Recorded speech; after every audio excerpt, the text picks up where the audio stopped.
बिस्मिल्लाहिर्रहमानिर्रहीम। Saim homeopathic infertility clinic से आपकी खिदमत में हाजिर हूँ।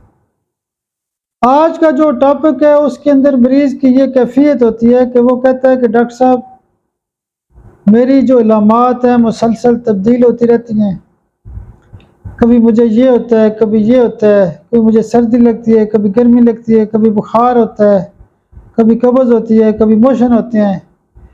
यानी वो हर दफ़ा आके नई स्टोरी सुनाता है कि पहले मुझे ये हो रहा था, अब ये हो रहा है।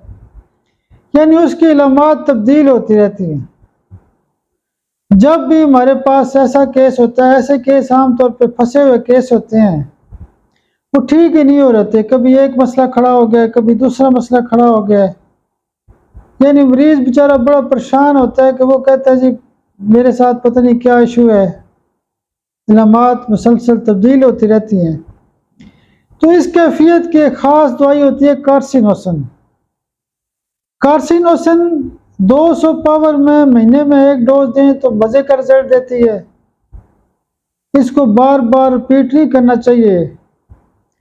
और कार्सिनोसन की अहमियत बहुत ज़्यादा है। जो बड़े बड़े केस ठीक नहीं होते, जब केस लंबा हो जाता है, नहीं ठीक हो रहा था, तो हमारा फ़र्ज़ है कि हम उसको कार्सिनोसन की एक डोज दें। बहुत शुक्रिया। मेरे लिए आप दुआ भी किया करें। बहुत शुक्रिया, बहुत शुक्रिया, बहुत शुक्रिया।